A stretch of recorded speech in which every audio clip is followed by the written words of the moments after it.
আসসালামু আলাইকুম দর্শক, এটা হচ্ছে আমাদের পানির ফিল্টার। এই ফিল্টারের মাধ্যমে আমরা আমাদের খাবার পানি পেয়ে থাকি। এটার ডিটেলস আপনাদেরকে দেখাচ্ছি। আমাদের অফিস বিল্ডিংয়ের পাশেই এই সাবমার্সিবল পাম্প। এই পাম্পের মাধ্যমে আমাদের পানিটা যাবে এই রিজার্ভারে।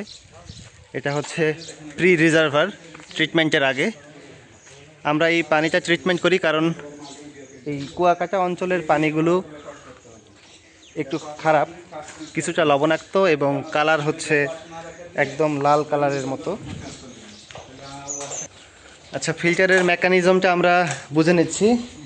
এগুলো হচ্ছে ভেসেল, 3টা ভেসেল। এগুলো কিভাবে অপারেশন করবে আপনি বলেন। প্রথম ভেসেলটা হচ্ছে মাল্টিমিডিয়া ফিল্টার, জি। দ্বিতীয়টা হচ্ছে অ্যাক্টিভেট কার্বন, তৃতীয়টা হচ্ছে সফটনার। সফটনার গেছে আমাদের মাইক্রোন ফিল্টারে, তারপরে মেমব্রেন হয়ে আরো পানি আমার হচ্ছে ট্যাঙ্কে জমা হচ্ছে। শেষে এই আউটপুট এটা। জি, এটা হচ্ছে প্রসেসিং আর মেইনটেনেন্স। আর এখান থেকে একটা কেমিক্যাল যাচ্ছে। এখান থেকে একটা কেমিক্যাল, এটা হচ্ছে ডোজিং কেমিক্যাল।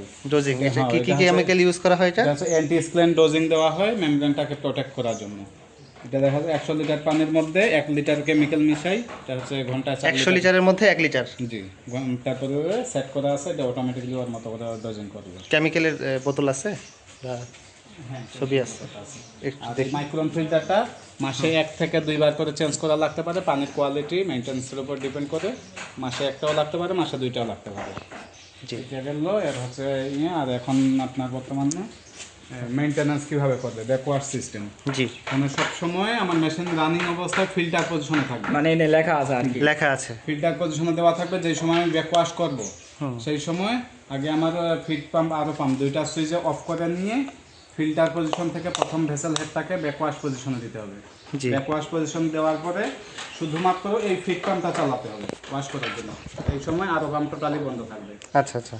এখানে ব্যাকওয়াশ হবে 10 মিনিট, ফার্স্ট রিন্স হবে 10 মিনিট, টোটাল 20 মিনিট। কিন্তু একটানা 10 মিনিট আমরা ব্যাকওয়াশে না রেখে দিয়ে 2 মিনিট ব্যাকওয়াশ করবো, 2 মিনিট ফার্স্ট রিন্স করবো, আবার 2 মিনিট ব্যাকওয়াশ করবো, আবার 2 মিনিট ফার্স্ট রিন্স করবো। এভাবে totally 10 minute backwash, 10 minute first rinse, অর্থাৎ 20 মিনিট হয়ে গেলে তখন আমরা প্রথম ফিল্টারে দিয়ে 2 নাম্বারটা ব্যাকওয়াশ পজিশনে দিব।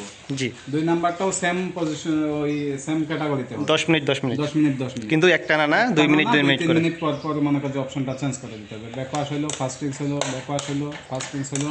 এবং ব্যাকওয়াশ করার সময় অবশ্যই ফিট পাম্পটা আমার চালাতে হবে, শুধু আরও পাম্প বন্ধ থাকবে। জি, শুধু ব্যাকওয়াশের সময় শুধু এই পাম্পটা চলবে জি, এবং আরও পাম্প বন্ধ থাকবে। বন্ধ থাকবে। যখন এটা ব্যাকওয়াশ হয়ে গেল ফিল্টারে দিয়ে আমি হচ্ছে চাইলে মেশিন রান করতে পারবো। আচ্ছা, সবগুলোই একইভাবে। এটা ব্যাকওয়াশ লাগবে না? জি, এটা লাগবে। ওইটা হচ্ছে 24 ঘন্টা মেশিনটা রান হওয়ার পরে। এগুলা যখন ডেইলি আপনি চালান, 10 মিনিট চালান, 20 মিনিট চালান, তো মানে ওটা 24 ঘন্টা হওয়ার পর ব্যাকওয়াশ করতে হবে। 22 থেকে 24 ঘন্টা মেশিনটা রান হওয়ার পরে তখন মানে আরও সহ এটা রান হওয়ার পরে। আরো সহ রান হওয়ার পরে তখন একবার আপনার সল্ট ওয়াশ করতে হবে লবণ দিয়ে। জি জি, এর জন্য 50 লিটার পানিতে 8 কেজি লবণ ভালোভাবে মিক্স করতে হবে। মিক্স করে তারপরে আপনার ব্যাকওয়াশ পজিশনে দিয়ে আগে হচ্ছে 5 মিনিট ব্যাকওয়াশ করে নিব এর ভিতরে রেজিনটাকে।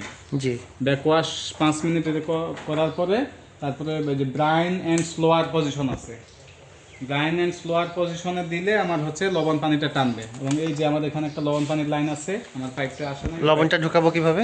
এটা ওই যে একটা পাত্রের মধ্যে গুলে নিয়ে এই যে এখানে একটা অপশন আছে, পাইপ আছে এখানে। ওই যে পাইপটা আসলে পাইপটা লাগাই দিলে জাস্ট ওইটা ওই লবণ পানির মধ্যে ডুবাই দিলে ওটা টানতে থাকবে, টানতে থাকবে। অটোমেটিক্যালি টানবে। ওই লবণ পানি টানতে যতটুকু সময় লাগলো, জি, টানা শেষ হয়ে গেলে এখান থেকে হেডটা ঘুরাই ফার্স্ট রিংস পজিশনে দিতে হবে। ফার্স্ট রিংস পজিশনে দিয়ে 15 মিনিট ফার্স্ট রিংস করে লবণটাকে এবং রেজিনের মধ্যে থাকা ময়লাগুলো ক্লিন করে ওয়াশ করে ফেলতে হবে। 15 মিনিট পরে তারপরে আপনার ফিট পাম্পটা আবার অফ করে নিয়ে দেন এই সফটনার হেডটাকে সার্ভিস মোডে দিতে হবে। সার্ভিস মোডে দিলে আপনার মেশিন চালার জন্য মেশিন টোটালি পুরোপুরি ওকে। তাহলে এটা একটু জটিল আছে অপারেট করা, তুলনামূলক। তুলনামূলক এই মাল থেকে ওটা দেখা যাচ্ছে সপ্তাহে 1 দিন বা 10 দিনে 1 দিন লাগবে আর কি, কিন্তু এগুলা ডেইলি। আর জটিল বলতে এখানে জটিলের কোনো কিছু নাই। এখানে শুধু লবণ পানি খাওয়ানোর আগে 5 মিনিট ব্যাকওয়াশ দিয়ে নিতে হবে। তারপরে ব্রাইন অ্যান্ড স্লোয়ার পজিশনে দিয়ে এখানে একটা 10 মিলি পাইপ লাগানো থাকবে, ওই 10 মিলি পাইপটা ওই লবণ পানির যে ড্রামটা থাকবে বা বালতি থাকুক যেটা থাকুক বালতির মধ্যে চুবাই দেবো, চুবাই দিলে অটোমেটিকলি সে টানতে থাকবে। অটোমেটিকলি এই পাম্প ছাড়লে ওটা টানে নিবে নাকি? এটা এই পাম্পটা ছাড়লে, ফিট পাম্প ছাড়লে অটোমেটিকলি টানবে। তো এইগুলা করার সময় অবশ্যই এই ফিল্টারগুলো ফিল্টার পজিশনে দিয়ে রাখতে হবে, কারণ ফিল্টার পজিশনে না দিলে তো এদিকে পানি আসবে না। বাইরে তো ব্যাক আউট হয়, ব্যাক আউট ফিল্টার পজিশনে দিয়ে ব্রাঞ্চ স্লোয়ারে দিলে মোটরের প্রেসারে লবণ পানিটা টানবে, কিছু পানি ড্রেন দিয়ে চলে যাবে। লবণ পানিটা প্রথমে এটা ব্যাকওয়াশ দিতে হবে, এরপরে এটা যখন ব্যাকওয়াশ দেবো এটা ফিল্টার পজিশনে যাবে। ফিল্টার পজিশন থাকবে। আবার যখন এটা ব্যাকওয়াশ দিব বা ওই যে সল্ট ওয়াশ দিব তখন এই দুটা ফিল্টার পজিশনে থাকবে। আচ্ছা, যখন লবণ পানিটা টানা শেষ হয়ে গেল, টানতে 20-25 মিনিট যতটুকু সময় লাগলো, লাগার পরে তারপরে ফিট পাম্পটা অফ করে নিয়ে এনে তো দেখাই আছে। হ্যাঁ, ব্রাইন এন্ড স্লোয়ার থেকে ঘুরাই ফার্স্ট স্প্রিংস পজিশনে দিতে হবে। ফার্স্ট স্প্রিংস পজিশনে দিলে লবণ পানি সহ রেজিনের মধ্যে থাকা ময়লাগুলো, হার্ডনেসগুলো ক্লিন হয়ে ব্রাইন দিয়ে চলে যাবে। 15 মিনিট ফার্স্ট স্প্রিংস করে যখন ক্লিন হয়ে গেল তখন আমি সার্ভিসে দিয়ে আমার মেশিন চালার জন্য মেশিন ছাড়তে পারবো আর কি। জি জি জি। আর এখন আমাদের এই অপারেশনটা বুঝে দেন। এখানে 3টা সুইচ আছে, আপনার হচ্ছে মেইন ইমার্জেন্সি সুইচ, এটা চালু দিলে আমার হচ্ছে এই সবগুলা সুইচের লাইন আসবে। জি, এটা হচ্ছে প্রথম ফিট পাম্প, দ্বিতীয় ফিট পাম্প যেহেতু নাই এর জন্য এটার কানেকশন দেওয়া নাই, আর এটা হচ্ছে আরো পাম্পের জন্য এটা আরো আমার। হ্যাঁ, আমি ডান দিকে মোড দিলে আমার হচ্ছে অটোতে চালাইতে পারবো, আর বাম দিকে ঘুরাইলে ম্যানুয়ালে চালাতে পারবো। এখানে যেহেতু ট্যাঙ্কি নাই, অটো লাইন করা নাই, এখানে অটোর জন্য ফাংশন রাখা আছে, যে একটা তার শর্ট করা আছে। যখন পার্মানেন্ট ট্যাঙ্কি লাগাই নেবেন তখন দেখা আছে এখান থেকে অটো লাইন লাগাই দিলে, আমি ডান দিকে মোড দিলে আমার অটোমেটিকলি চলবে, ট্যাঙ্কি ফুল হলে অটো বন্ধ হয়ে যাবে, ট্যাঙ্কি খালি হয়ে গেলে আবার অটো চালু হবে। চালু হয়ে যাবে। তাহলে আমরা এখন বিপরীত দিকে চালাবো নাকি, মানে এদিকে চালাবো? না, এখন আপনি যে কোনো পাশে চালাইলে হচ্ছে। আচ্ছা, ম্যানুয়ালে দিলে তো ম্যানুয়ালে চলবে, অটোতে দিলেও, যেহেতু আমার তারটা শর্ট করা আছে, যদি এটা খোলাই দিই তখন এখানে দেখা যাচ্ছে যে এটাতে ওয়াশ ওয়াটারগুলো যাচ্ছে আর এটাতে হচ্ছে ক্লিন ওয়াটার, যেটা আমরা ড্রিঙ্কিং ওয়াটার। যে মেশিন ছাড়ার সময় আগে ফিট পাম্পটা চালাই, সাথে সাথে আরো পাম্প চালাই দিলে 10 সেকেন্ড পরে আমার আরো পাম্পটা রানিং হবে, আবার 10 সেকেন্ড পর আবার চালু হবে। আর এখানে একটা টাইমার আছে, এই টাইমারে আমার 10 সেকেন্ড পরে আরো পাম্পটাকে রানিং করতেছে। জি, আরো পাম্প রানিং হয়ে গেলে সাথে সাথে এখানে আমার ডোজিং হবে। মেমব্রেনটা ক্লিনিং হয়ে 30 সেকেন্ড মেমব্রেনটা ফ্লাশ হয়ে হচ্ছে চলে যাবে, তারপরে 30 সেকেন্ড পরে আমার পিওর ওয়াটার উঠবে।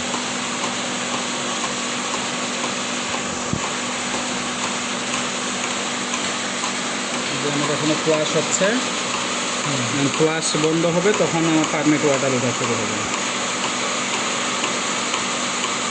এটা টাইম দেওয়া আছে কত? 10 সেকেন্ড, 30 সেকেন্ড আছে। 30 সেকেন্ড। 30 সেকেন্ড শেষ হয়ে গেছে, এখন আমাদের যে পারমিট আছে ওয়েস্ট ওয়াটার দেওয়া শুরু হবে। তারপরে পিওর ওয়াটার কতক্ষণ পরে? এই যে কিছুক্ষণের মধ্যে চলে আসবে, এখন প্রেশার পাইলেই এই যে পিওর ওয়াটার চলে আসলো আমাদের, তাই তো? আর এ পাশের কোনো পার্টস বা এগুলো কিছু আমাদের কোনো চেঞ্জ করার দরকার আছে বা আমাদের? না, এগুলা কোনো কিছু ধরতে হবে না। এই বল ভালগুলা, ওই যে পাম্পের পিছনের বল ভাল, তারপর ওই পাম্পের সামনের বল ভাল, এগুলো সবগুলাই প্রেশার কন্ট্রোলিং করা আছে। এগুলো হচ্ছে কমা বাড়া করলে আমার এখানে ফ্লো বা প্রেশার কম বেশি হয়ে যাবে, ওই জন্য এগুলো ধরার কোনো প্রয়োজন নেই। এখন আমার এই যে এটা হচ্ছে পারমিট ওয়াটার, এটার কাজ কি? এটার কাজ এটা একটা হচ্ছে হাই প্রেশার। কোনো সময় যদি মেমব্রেনটা ব্লক হয়ে যায়, প্রেশার হাই হয়ে গেলে আমার ওই সিঙ্গেলটা আমার টোটালি আরও মেশিনটাকে বন্ধ করে দেবে। প্রেশার হাই হয়ে গেছে। আর কোনো কিছু তো মেইনটেনেন্সের ব্যাপারে নাই? মেইনটেনেন্সের আরেকটা আছে সিআইপি পজিশন। সিআইপি অর্থাৎ মেমব্রেন যখন ব্লক হয়ে যাবে, জি। এখন আমার 16 বা 18 লিটার পারমিট ওয়াটার যাচ্ছে, 22-24 লিটার ওয়েস্ট ওয়াটার যাচ্ছে, আর আমার প্রেশারও আছে নর্মাল প্রেশার 100 PSI। যখন আমার মেমব্রেন ব্লক হয়ে যাবে তখন দেখা যাচ্ছে পিওর ড্রেন দুইটাই কমে যাবে, ফ্লো জি। ফ্লো কমে যাবে, হাই প্রেশারগুলো আমার বেড়ে যাবে, 150 প্লাস হয়ে গেলে তখন আমার মেমব্রেন সিআইপি করতে হবে। এটা এখন 16 থেকে 18 মতো, 18 per minute, per minute. Litre per minute, এটা 24 লিটার পার মিনিট যাচ্ছে। আর হাই প্রেশার আছে 100 PSI এর কাছাকাছি। আর এটা আজকে এখন ডাক্তার দিতে আছে 37 TBS আপনার যথেষ্ট কমিউনিকেশন। এই হচ্ছে ফাইনাল আমাদের ট্রিটেড ওয়াটার। এখন দুইটা গ্লাস এদিক দিয়ে কেমিক্যাল এখানে হাই প্রেশার কততে হলে ধরবো আমরা? 150 হয়ে গেলে, 150 প্লাস হয়ে 150 প্লাস হলে হাই প্রেশার। সিআইপি করতে হবে। শুধু প্রেশার না, প্রেশার এবং ফ্লো দুইটাকে কাউন্ট করতে হবে। সিআইপিটা কি? সিআইপিটা সিআইপি হচ্ছে মেমব্রেন মেমব্রেন ক্লিনিং করার অপশন।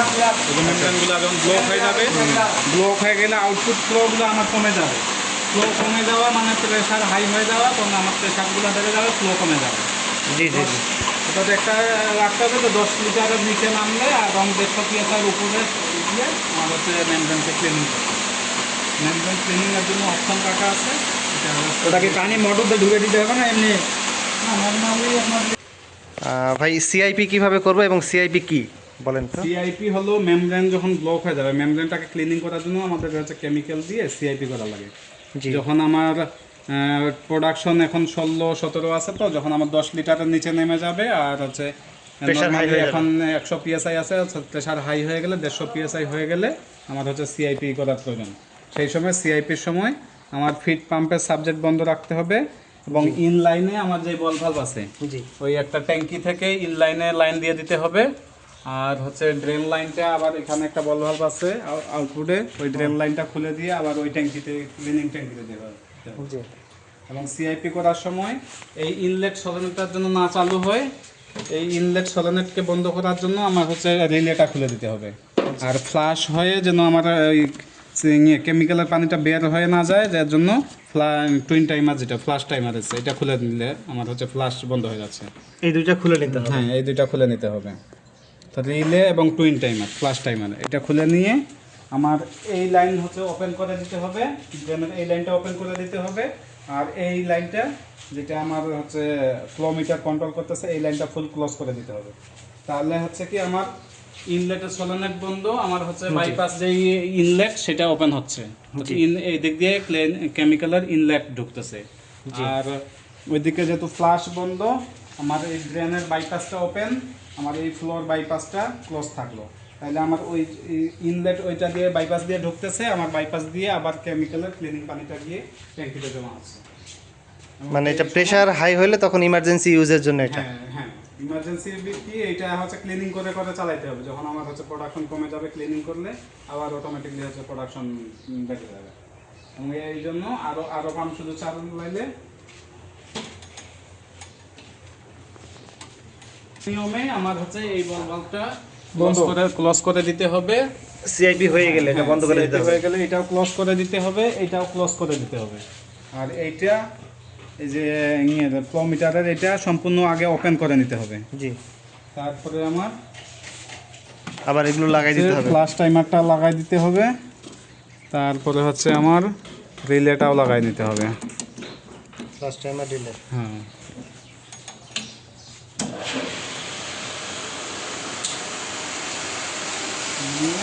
আরো পাম্প ছাড়তে হবে, মানে ঠিক টাইম আরো পাম্প দুইটার সারি কিছুক্ষণ আগে ফ্লাশ করে নিতে হবে।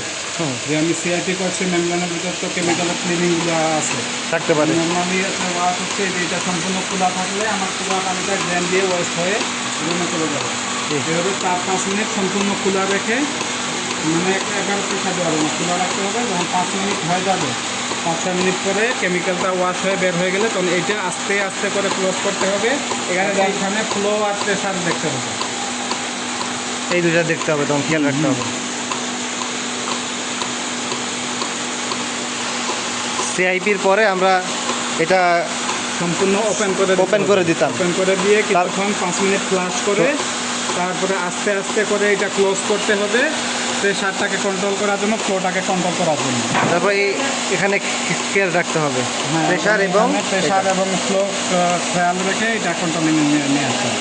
এটা কীরকম রাখতে হবে? এইদিকে এদিকে যাবে 60%, ওয়েস্টের 60%, পিওর 40%।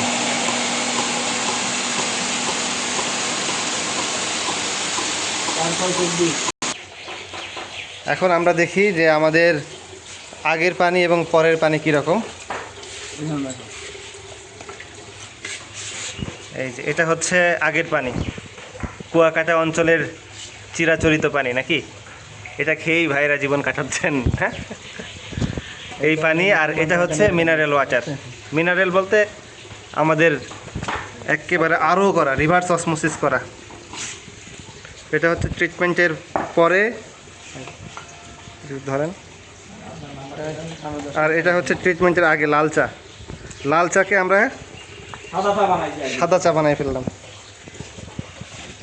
ঠিক আছে, থ্যাংক ইউ ভাই বর্ণনা করার জন্য।